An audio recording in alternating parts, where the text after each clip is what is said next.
The new assistant wasn't supposed to notice the locked room behind the stacks.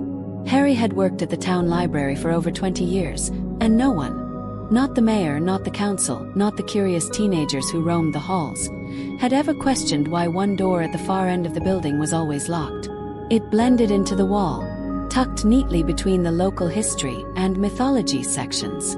Most people passed by without ever seeing it. That was the way Harry wanted it. But today something had changed. The library had a new assistant, a young man named Daniel, fresh out of university. He was eager, polite, and unlike most, he actually looked around. He didn't just shelve books with his head down. He studied the aisles, traced his fingers over the spines, and asked too many questions. Harry liked him, but she also worried. People who noticed too much never lasted long here. Daniel had been moving a cart of returned books when his eyes lingered on the door. "Hey," he asked casually. "What's in there?" Harry froze, her hand tightening around the stack of catalog cards she was holding. "Storage," she said too quickly. "Old supplies. Nothing interesting." Daniel tilted his head. "Then why's it locked?" Harry forced a smile. "Some things are better kept shut." He chuckled at what he thought was a joke and went back to his cart. But Harry's heart was thudding. He had noticed too soon. She had hoped for at least a few months before curiosity would tug at him. That night, when the library had closed and the last echoes of footsteps had faded, Harry unlocked the hidden door. Inside was no ordinary storage closet. The air was thick with the scent of old paper and something sharper, metallic, like ink that had never dried. Bookshelves stretched upward, higher than the library's dimensions should have allowed. Their spines glowed faintly, letters rearranging themselves in endless, fluid motion. Titles shifted and changed as if alive. These were the rewriting books. The authors didn't write them. They wrote themselves. Changing daily, recording possibilities, rewriting history before it even happened. Some told of futures that might come to pass. Others whispered of forgotten pasts, memories erased from the world. Harry had been guarding them since the day she took the job, sworn by an oath no ordinary librarian had ever spoken aloud. But now, Daniel's curiosity had put everything at risk. She walked slowly through the aisles, running her hand over one shifting title, The Last Betrayal of Kings. Yesterday, it had been The Lost Brother. Tomorrow, it might be something else entirely. One book at the end of the shelf caught her attention. It pulsed with light. She opened it carefully, and the words rearranged into sentences before her eyes. The new assistant wasn't supposed to notice the locked room behind the stacks, but he did, and everything changed. Harry's stomach tightened. The book was writing about them. About today. She snapped it shut, breath quickening. She had kept the secret for decades, but the library had decided to write Daniel into its story. And once the book's choices, there was no turning back. Harry had always been careful. For 25 years, he had kept the locked room hidden in plain sight. He smiled politely when people asked about it, deflected questions with jokes, and carried keys that jingled on his belt like any ordinary custodian of books. But behind his calm appearance, he bore the weight of a duty heavier than anyone in town could imagine. When Daniel first mentioned the door, Harry thought it would pass. Curiosity usually faded.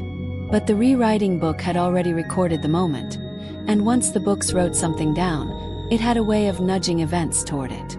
Fate, Harry knew, was slippery. The next morning, Daniel arrived early. Harry was already in the reading room, dusting shelves, when he heard footsteps approach. "Morning, Harry," Daniel greeted cheerfully, balancing a stack of newly donated novels. "I was thinking," he lowered his voice, as if afraid the stacks might overhear, "about that locked door. Can I help organize the storage sometime?" Harry sighed inwardly. He didn't want to lie, but he couldn't reveal the truth. "It's not the kind of place for organizing," he said gently. "It's special."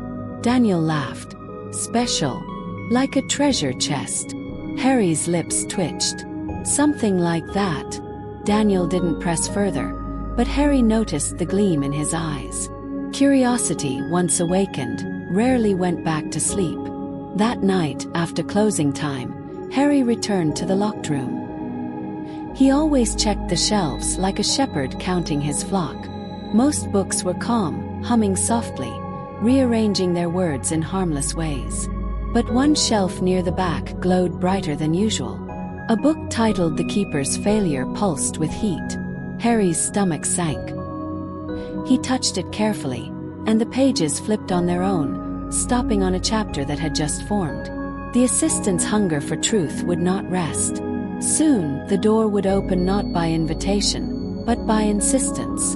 And when it did, the library would awaken. Harry shut the book, trembling. The library itself, capital L, was more than shelves and books. It was alive. Sleeping perhaps, but alive. If Daniel opened the door without guidance, the library could consume him, or worse, change the world outside. He sat down on a worn wooden stool, his thoughts heavy. He had sworn an oath long ago, to protect the library, to guard its secrets, and to train a successor only if the library itself chose one. The oath had cost him friendships, family, even a chance at a normal life. And now, it seemed the library had chosen Daniel. The next day, Harry tried to keep things normal. He taught Daniel how to repair old bindings, how to catalog donations, even how to listen for the breathing of the building, the sighs of wood and whisper of paper that revealed the library's moods. Daniel was bright, quick to learn, and oddly intuitive. At lunch, Daniel finally asked, "Harry, why do you stay here? You could retire, right? Travel, see the world." Harry chuckled softly. "The world comes to me. More than you can imagine." Daniel frowned, confused, but said nothing. That night, Harry debated with himself. Should he let Daniel in? Should he break tradition and reveal the truth early? If he waited too long, Daniel might stumble into danger. If he spoke too soon, he might lose the boy's trust or frighten him away. The decision was made for him. As Harry approached the hidden room with his lantern, he froze. The door was ajar. He rushed forward, heart racing. Inside, Daniel stood in awe, surrounded by glowing books. His hand hovered just above a spine that pulsed with crimson light. "Daniel!" Harry barked.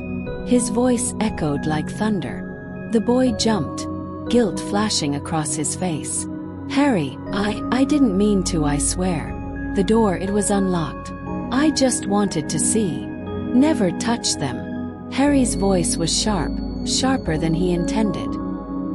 He stepped forward, pulling Daniel's hand away just in time. The crimson-spined book shivered and settled, its glow dimming. Daniel's face was pale. What is this place?" Harry stared at him, the weight of his oath pressing against his chest. "This," he said slowly, "is the library of shifting stories. It holds books that rewrite themselves. Some show the past, others the future, and some reveal things that should never be known." Daniel's eyes widened. "So, you're not just a librarian." Harry gave a weary smile. "I am the keeper. And now, because you've seen this, you may be bound to it too." The boy swallowed, torn between fear and wonder. "Bound?" Harry nodded. "Once the library chooses you, there's no going back. And it seems," he said, glancing at the crimson book, "it already has." Daniel stood frozen in the glowing chamber. His breath caught in his throat. The shelves around him hummed like distant bees, their shifting letters casting eerie light across his face. The weight of Harry's words, bound to the library, settled on him like chains. "Sit," Harry ordered, gesturing toward the stool. His voice was stern but not unkind. Daniel obeyed, his legs trembling. Harry walked over to the crimson-spined book that Daniel had nearly touched. He didn't open it. He merely stared at it, as though confronting an old enemy.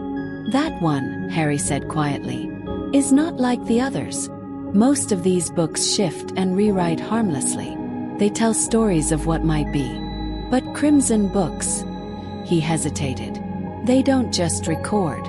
They decide. Daniel swallowed hard. Decide what? Harry's eyes darkened.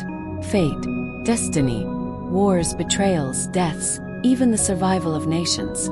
Crimson Book does not guess, it commands. Once written, the world bends to its will. Daniel shivered. So, if I had touched it, the library might have used you to change something, Harry said grimly. Or it might have erased you altogether. The silence that followed was heavy. Daniel stared at his hands, pale against the glow. Why didn't you tell me sooner? Harry exhaled, rubbing his brow. Because once you know, you can't unknow. I wanted to protect you. Daniel's voice cracked. And now? Harry studied him. The boy was frightened, yes, but his eyes held the same spark Harry himself once carried when he had first been chosen. A mix of awe and dangerous curiosity. Now, Harry said at last, I must teach you. The training began quietly. Harry showed Daniel how to read the shelves without opening the books, how to sense their mood from the way the letters danced across their spines. Some pulsed eagerly, eager to be read. Others slumbered, their words slow and reluctant. A few quivered as if hiding something dreadful. He taught him the keeper's rules. Never open a crimson book without guidance.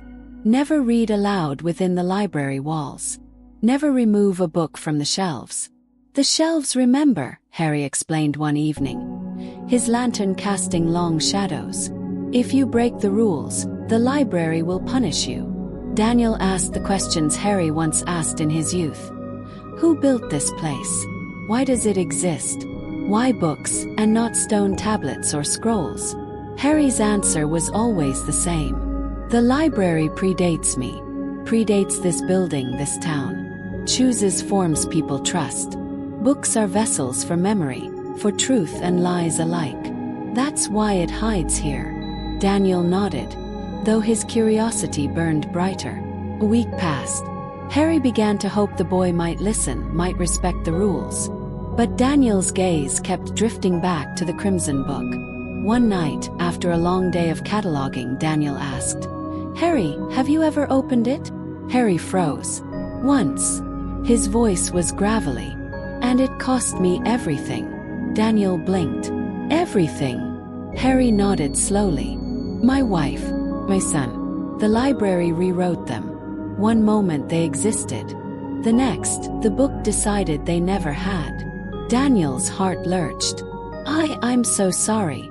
Harry placed a hand on his shoulder. Don't be. It was the price of disobedience. That's why I guard this place. To make sure no one else pays it. Daniel said nothing. But the crimson glow reflected in his eyes told Harry what he feared most. The boy still wanted to know. It happened on the 8th night. Harry was shelving when he heard the faint scrape of wood. He turned and saw Daniel standing before the Crimson Book again. Daniel, Harry warned. I just want to look, Daniel whispered. Not touch, not open. Just look. But as he reached out, the book reacted. Its spine flared, letters racing across it like fire. The shelves around it trembled. Harry lunged forward, slamming the book shut before Daniel's fingers grazed the cover. The glow pulsed angrily, then dimmed. Daniel stumbled back, breathless. It called to me. Like it knew my name. Harry's face was pale. That's how it begins. The Crimson Books choose their readers. And if you hear them whisper, you're already in their grip. Daniel swallowed, shaken. So what now? Harry stared at the book, then at Daniel. He had tried to resist this path for years, but the library had chosen. The boy's fate was sealed. Now, Harry said softly, we wait. The book will open itself when it is ready. And when it does, the world will change. Harry had not slept in 3 nights. The Crimson Book glowed brighter with each passing evening, and Daniel's curiosity burned hotter with it.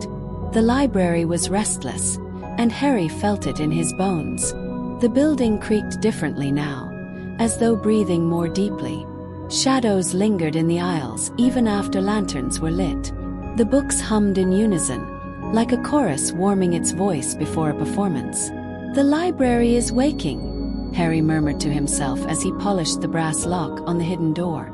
And there's no stopping it. The next day was quiet in the public section of the library. Children whispered over picture books. A group of students typed noisily on old computers, and an old man dozed in the corner chair. Everything looked ordinary, yet Harry's hands shook as he stamped due dates into borrowed novels. Daniel noticed. "You're pale, Harry. Are you sick?" Harry forced a smile. "Not sick. Just listening." Listening. Harry leaned closer. The shelves are stirring. Soon the library won't just hide in shadows. It will reach out. Daniel's brow furrowed. Reach out to who? Harry didn't answer. Instead, he slipped the boy a small brass key. Its edges were worn, its shape odd. "You'll need this.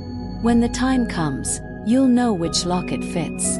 Daniel turned it over in his palm. "What happens if I use it too soon?" Harry's eyes darkened. "Then you'll open a door that can't be closed." That evening, Harry returned to the hidden room, Daniel trailing close behind. The shelves no longer glowed softly. They throbbed with light. The letters across the spines moved feverishly, forming words faster than the eye could catch. Harry placed a steadying hand on Daniel's shoulder. "Do you hear it?" Daniel listened. First only the hum, then faint whispers, words he couldn't understand, voices weaving together like threads in a tapestry. "It's alive," Daniel whispered. Harry nodded gravely. The library is never silent, but tonight, it's speaking. He led Daniel deeper. At the center stood the Crimson Book. Its glow was so bright it painted the shelves red. The letters across its cover no longer shifted. They had settled into a single title, The Awakening of the Keeper. Harry's stomach tightened. He had never seen a book settle on a title before. This was not chance. It was a declaration. Daniel read it aloud before Harry could stop him. The moment the words left his lips, the entire chamber shuddered. Shelves rattled, books leapt from their places, and the air grew heavy, as if the walls themselves were pressing in. Harry grabbed Daniel's arm. "Rule number 2. Never read aloud. You've stirred it." But it was too late. The Crimson Book burst open. Pages flipped in a frenzy, glowing text spilling into the air like sparks. Words detached from the paper and swirled above them, forming shapes, faces, places, events that had not yet come to pass. Daniel's eyes widened. "It's showing the future." Harry shook his head. "No, it's deciding the future." One phrase burned brighter than the rest, floating before them in searing red.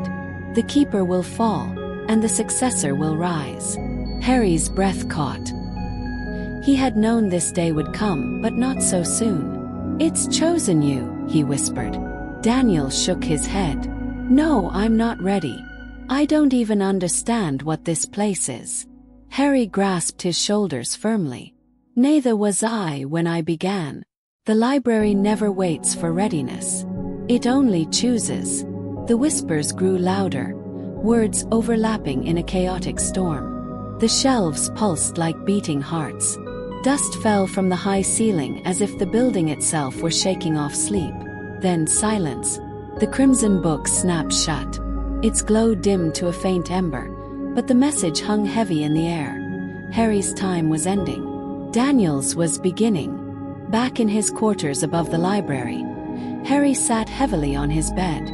For the first time in decades, he felt fear, not of the library, but of leaving it behind. He thought of his family, erased long ago. He thought of the years of loneliness, of guarding secrets no one could share. And he thought of Daniel, bright-eyed and reckless, now bound to the same fate. A soft knock sounded on his door. Daniel entered, clutching the brass key.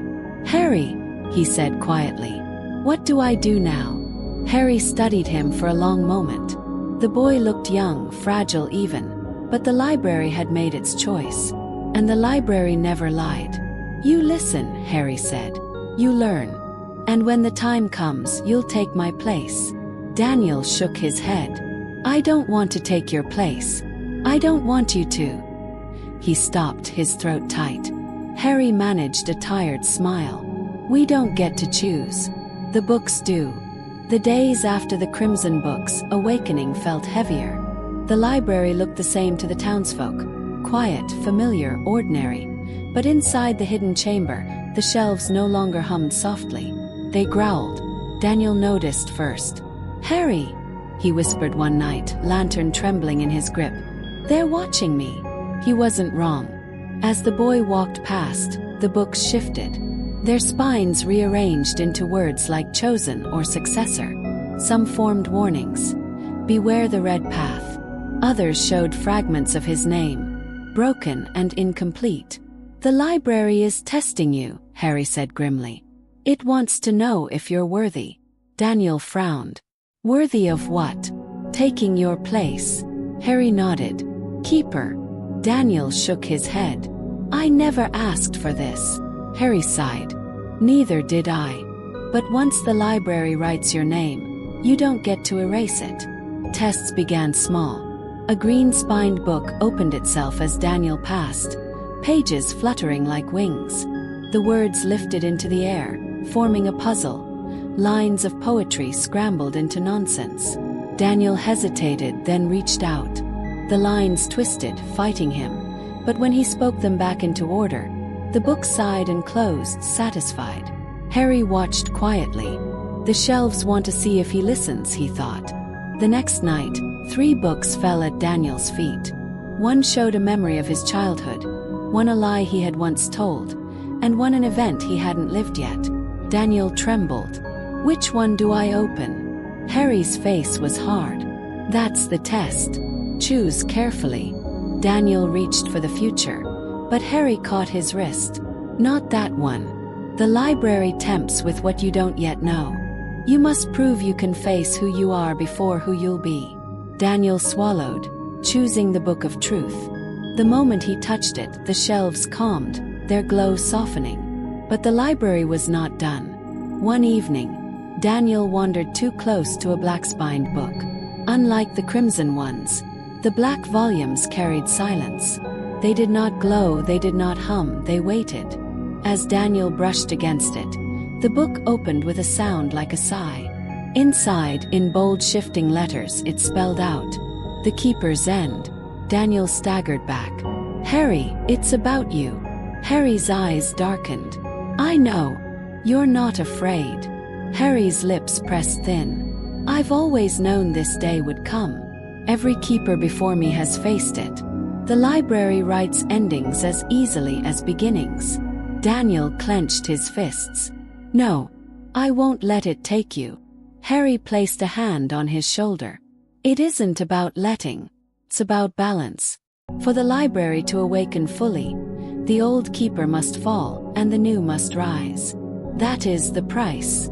But Daniel wasn't ready to accept it.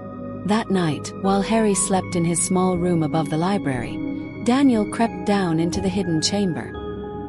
His lantern shook in his hand as he approached the crimson book. "Tell me," he whispered. "Tell me how to stop it." The book shivered and opened, pages flying wildly. Glowing red words poured out, circling Daniel like vultures.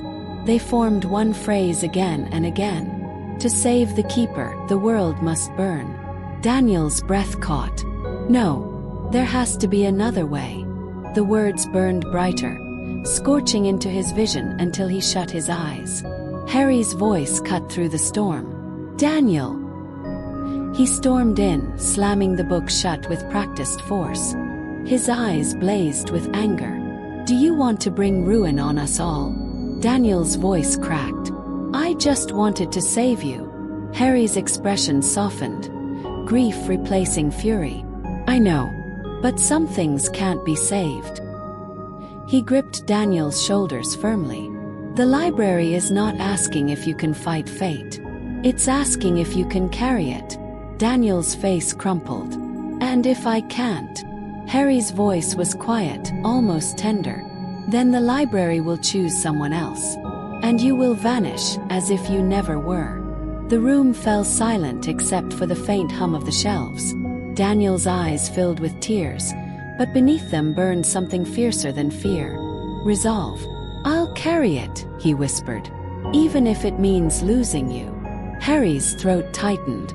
For the first time in years, he felt both hope and sorrow mingling together. "The final test is coming," Harry said. "And when it does, neither of us may leave unchanged." The night of the final test came without warning. A storm raged outside the library, thunder shaking the windows, rain hammering the roof.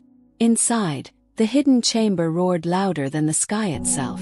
The shelves pulsed like beating hearts, their glow spilling under the locked door and into the ordinary aisles where townsfolk never dared look. Harry and Daniel stood before the crimson book. Its spine blazed brighter than fire, letters searing the air with every flicker. "It's time," Harry said. His voice was steady, though his hands trembled. Daniel's chest tightened. "What if I fail?" "Then the library erases you," Harry answered simply. "And it waits for another." Daniel swallowed hard. "And you?" Harry gave a tired smile. "My ending is already written." The book burst open. Pages flapped like wings, glowing words flooding the air. They swirled around Harry and Daniel, pulling them into visions that were not quite dreams, not quite memories. They stood in a vast hall, far larger than the chamber they knew. Shelves rose like towers, endless in every direction. Each spine glowed with a different light: gold, green, silver, black, crimson. The hum of countless voices shook the ground. "The library in its true form," Harry whispered. "Few living have seen this." Daniel looked around in awe. "It's endless," Harry nodded. "And dangerous." The shelves moved. Slowly, like giant pillars, they bent inward, forming a circle around the two men. From the circle, a single book drifted down, a crimson one, glowing with furious light. The words across its cover formed a new title: The Last Keeper. Daniel's heart pounded. "That's you." Harry touched the book gently, his eyes full of sorrow and peace. "Yes, but also you." The title shifts, because it carries both endings and beginnings. The book opened, red light poured out, and from it rose two sentences, glowing brighter than the rest. "The keeper will fall. The successor will rise." The shelves groaned, waiting. Daniel turned to Harry, panic in his eyes. "There has to be another way. I can't let you fall." Harry gripped his shoulder, steady and firm. "Listen to me. This is not about saving me. It's about carrying forward what I protected. Every keeper falls, Daniel, but every successor rises higher. That is the way." Tears burned Daniel's eyes. "I don't want to lose you." Harry smiled faintly. "You won't." "Not really. The library remembers everything." With that, he placed Daniel's hands on the crimson book. The shelves roared, the ground shaking beneath them. The red light surged, wrapping around Harry like flames. Daniel cried out, trying to pull him back, but Harry held firm. "Remember the rules. Remember who you are. And remember, never let the library own you. You are its keeper, not its prisoner." Then the light swallowed him. For a moment, there was nothing but silence. When Daniel opened his eyes, he was alone. The shelves stood still, their glow dim but steady. The crimson book rested in his hands, its spine no longer burning but warm, almost gentle. The title had shifted again. Keeper. Just that. Nothing more, nothing less. Daniel's tears fell onto its cover. "I'll keep your promise," he whispered. "I'll guard the library." The shelves hummed, softer now, as though in approval. In the days that followed, the townsfolk noticed nothing unusual. The library opened as always. Children borrowed picture books, students tapped at old computers, and the old man still dozed in his corner chair. To them, it was the same quiet building it had always been. But Daniel knew better. Behind the locked door, the shelves still shifted, the books still wrote, and the library still breathed. Only now, it whispered his name when he passed. Keeper, successor, guardian. Sometimes late at night, he thought he heard Harry's voice in the hum of the books. steady, proud, and though Daniel still felt the weight of fear, he carried it as Harry once had, quietly, faithfully, always watching. The library had awakened, and Daniel was ready. If you enjoyed this story of hidden secrets and mysterious books, don't forget to like, share, and subscribe to Tales by Savvy Sam. Your support helps bring more magical stories to life. And who knows? Next time you step into a quiet library, look closely. You might just find a locked door that wasn't there before.